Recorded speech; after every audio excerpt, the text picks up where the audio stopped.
Hello everyone, this is Moshe, the Electric Israeli, and thank you for joining my channel. If you are new, please subscribe and help me change the world one electric car at a time. Thank you to all of my patrons and those who ordered their Tesla using my referral code. Thank you, all of you. Driving in the snow, and Tesla stock is about to crack $500 per share. Whoa! That is freaking amazing. Why didn't I buy this stock when it was $17? Why? Tell me why. I'm such an idiot. I bought it much later, but that's okay. No need to cry over spilled milk. No need. Time to go on. Now, before I tell you what I think and all that stuff, I'm not here to suggest buying, selling, holding Tesla stock or any stock. You're on your own. I tell you what I do. So let's go in order. Tesla became the biggest auto company in American history. Whoa. In American history, to have the biggest market cap in history, over $85 billion. Ford was that in the 80s, I believe, on $81 billion market cap. How times have changed. Now Tesla worth more than Ford and GM combined in market cap. That's exciting news number one. Exciting news number two is we got another converter. Yay! After all the trash that came out from Bob Lutz mouth for all these years, Tesla is doomed, Tesla is on the way to the grave, Tesla has no advantage with this, Tesla no advantage, just finally admitted that Tesla is a great company who's making money over the Model 3s and the China thing, and that Elon Musk behaves like a regular CEO focusing on the business. Now, if I didn't know anything about Bob Lutz, I've never heard of him before, never heard him before, and he would say this, everything he said is true. Absolutely. The China factory, the sales, the demand, the technology, Elon Musk as a CEO, all is true. But coming from his mouth, it makes me happy. Yes, we got another one on our board, just like Jim Cramer. Remember Cramer, as in Jim Cramer? He used to make fun of Tesla. Forget not believing in the thing. He used to make fun of Tesla. It's the dumbest idea, and this and this and that. And then his wife had him drive a Model X, and he sees the profits, and he sees how Tesla is selling and how Elon Musk is doing. And of course, he's the biggest fan. So that is great news. We got two on our side.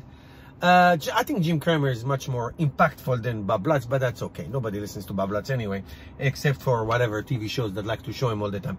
Doesn't matter. Now, as far as the stock is concerned, I have a playlist on my channel. It's called Tesla Stock, obviously.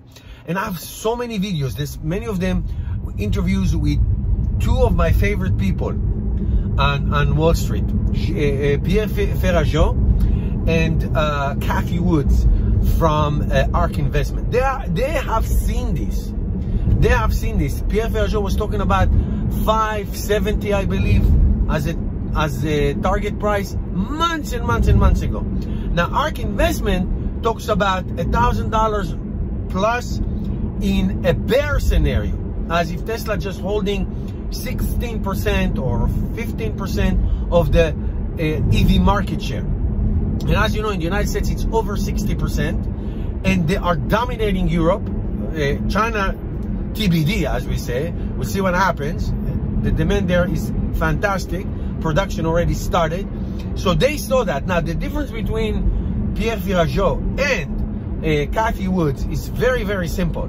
Kathy Woods talks a lot about full autonomous, the robo-taxis, which, in my opinion, I'm not an engineer or scientist or anything like that. My opinion is based on driving. Based on driving is that it's far away. If cameras is the only technology that is going to use to determine what's going on. Because this morning, my cameras were completely disabled. My car was covered with snow.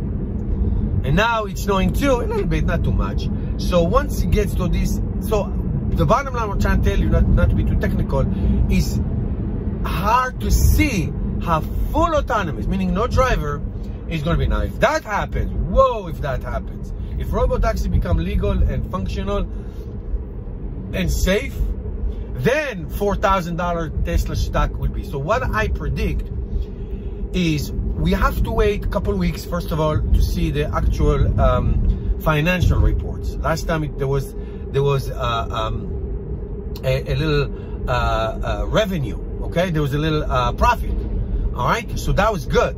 I think that I'm optimistic that the financial report will be good for Q4, because Tesla just became a frugal company. They run like a business, you know, cutting costs when it needs to be, not too many redundancies and all that stuff.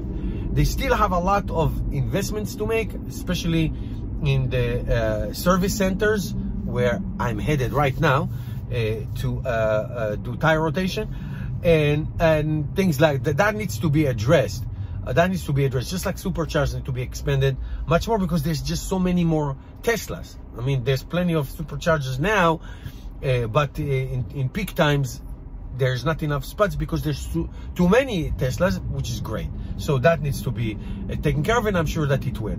So what do I predict? I never make predictions. I only tell you what experts that I like, because they're doing it with a thoughtful way, which is ARK Investment and Pierre Fiageot, talking about mid 500s. I mean, 500s is just around the corner from now. So that's fantastic. Will it get to 1,000 and all that? When is it time to buy? When is it too expensive? I cannot tell you. I cannot tell you. If you buy it right now, let's say for $500, that's a lot of money per share. No, let's say 100 shares, whatever that is. And then it goes to $2,000 or to $3,000. It's still a great deal. See, I bought it in the low 300s, very low 300s. Okay, and every time I have a chance to buy another one, I just do it. Even now, I totally do it even now. Buy, you know, one stock at a time. So we'll see what happens. It's up to you. It's your choice. It's becoming a very tough choice. That's what I'm trying to say. Becoming a very tough, because it is expensive. So you can't buy too many shares. All right, that's it for now. This is great stuff, great news. Questions, comments below, and I see you tomorrow, guys.